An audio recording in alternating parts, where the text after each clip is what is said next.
So I wish I was making this up, but it seems that the rift between Sophie Chandauka, the chair of Sentebale, and Meghan and Harry stems from the fact that she did not get it. She did not understand who was the most important woman of color on that stage. Yeah, it's baffling. You have no idea. I'm in shock about this because we are about to not read this. Of course, this is the Oracles or Harry trying to answer to the accusations of Sophie Chandauka through a friend from Eton, from a high school friend. I bet that he hasn't spoken to him in a while, but again, it's like Harry cannot do it himself because he doesn't have the balls.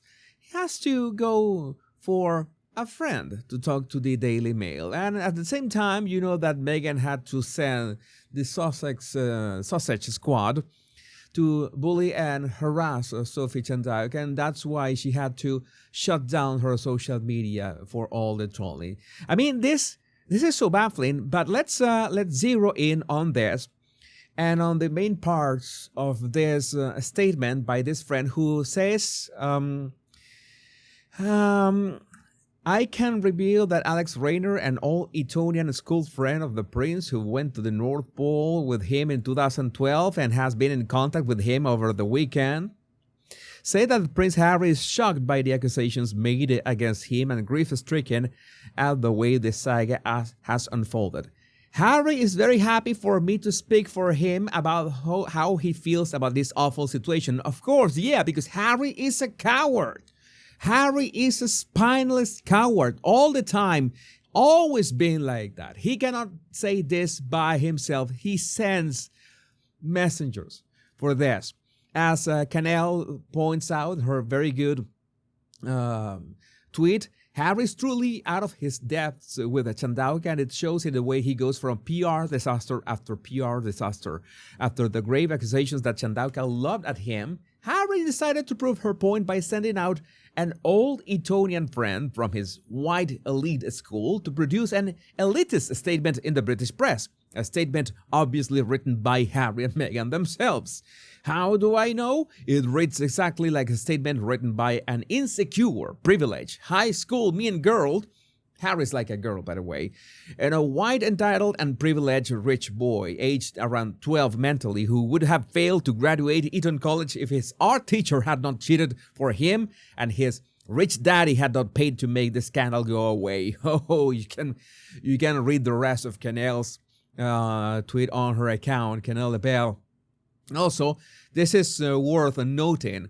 MRC Brigantia, Alex Rayner has just talked to Harry and has his permission to talk to the Daily Mail. I find his comment claiming Dr. Sophie was jealous of Meghan. It's like this is. It's like that's what he says. Oh, this is about jealousy. And wanted to be the most important woman of color on the stage. Absolutely horrible. How racist can that get? The most important woman of color. Why these people have to make everything about color? Why do they have to make it about that? That is the only argument they have had. They say that, no, we were not talking about racism. We never meant about racism. They have nothing more than that. Makes it sound so tokenistic, terrible connotations. Who said this? Who is having conversation theories in this? Harry? Alex? I doubt Dr. Sophie said anything alluding to this. Is Alex racist? I don't know. I don't even know who he is. Who is this guy? But he later goes on to blame Dr. Sophie for the polo mess and says, let's not get carried away with bashing Harry and thinking there's racial undertones. It's her fault. And Brigantia says it very well. So which one is it? Either race matters, because he suggests it was a factor to Dr. Sophie on the stage, or it is not a factor, and later the mere suggestion that racism might play a part in this situation is seen as being blinded. What an arse he is. Terrible messaging. The Reactions to this did not wait. The office MD, first of all, you're working with Daily Mail, the dragon you wanted to slay. And secondly, you say that Sophie was jealous because she wasn't the most important woman of color on the stage? WTAF? Do you have any idea how racist and patronizing that is? I mean, somebody had to write this statement. Somebody had to, proofread it. Somebody said, okay, yeah, this is good to go. And somebody just signed that up for ultimately being published in the Daily Mail. You tell me how that chain of command was not controlled by Harry and Meghan, that are the most insensitive and lack of empathy narcissists in the world. They have retaken that crown. No, hands down. Taker Kelly give us back to pack. What I got from this is Harry's too weak to speak for himself, and rather than take accountability, he's choosing to prove Sophie's allegations of racism and bullying by having his rich white friends try to demean and degrade the accomplished African woman who had the temerity to tell the ginger Balzac no. Victoire Romy, his Eton friend, responds on his behalf. Wait, what? The Eton friend who organizes the events. And in a truly expose of his churlish way displays undertones of misogyny and racism, he resorts to demeaning a woman far more accomplished than them.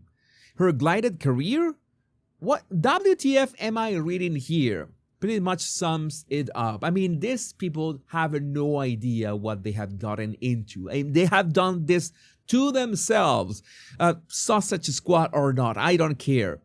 Lady Akua, his excuse for bullying her, you are jealous of my wife, similar to the stupid excuse for making KP staff cry. One thing is clear though, they see themselves as God's gift to the world, hence unaccountable to anyone. And the Office of India replies, like saying the sponsors would be happy to see Meghan at Harry's polo match. No, that's not Harry's polo match. That was Sentebale's. Rude, belligerent, entitled, absolutely abhorrent. If Sophie is as bad as they claim, I am sure there are employees and volunteers of the charity who can speak up. Bad bosses always leave evidence of misdeeds. They can't get one but to rely on an all-Etonian chum who has no connection to the charity speaks volumes. That is a very good point by Lady Cuellar.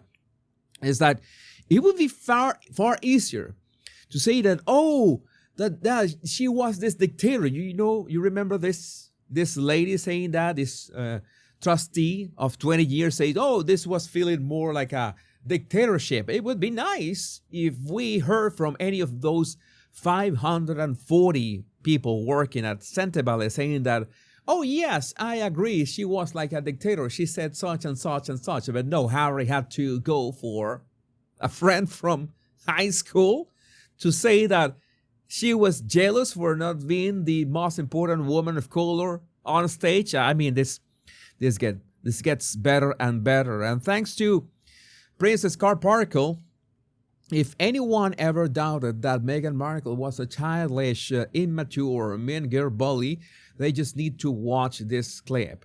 Walking by Dr. Sophie and making sure she knew that she was being ignored, putting on a show with the hand-holding like they're in the second grade.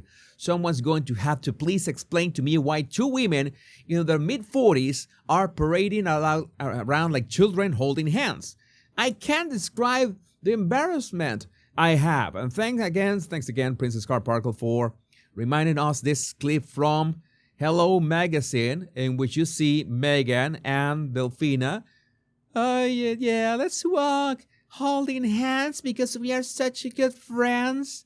And absolutely not pay attention to Sophie Chandauka because now I am the star here. Nothing else matters. Only what I do, this is my what is that hand holding? What is that? Is this 17 magazine or what? And yeah, you remember this, that Chandauka at least at some point was with the lineup, but when it was Meghan's turn, she had to be like the protagonist. She had to be like the protagonist. Oh my God, this is the thing that we see all the time, and of course, people from the Sausage Squad had to say things as well. If Sophie Chandauka has true friends, I hope they sit her down and explain to her that silence is golden, that she has to shut up, and that she should be quiet.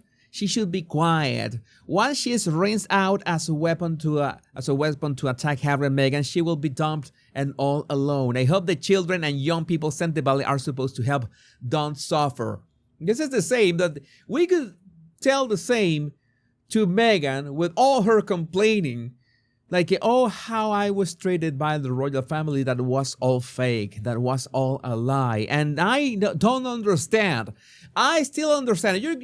I know that there are many royalists in here, but I still want an explanation. I want to understand how come the royal family just closed that, that investigation into Meghan's bullying.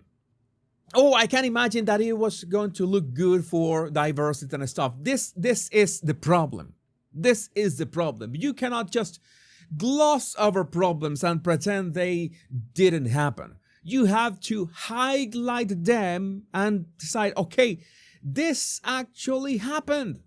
This actually happened. Maybe is that at some point they would be afraid that other members of the royal family could have been treating the staff like Meghan, such as Prince Andrew, who has with everything that has been said and the rumors.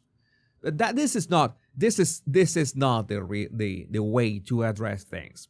I am glad. I for one am glad that this is blowing up, so we can see the actual stuff that is behind the scenes.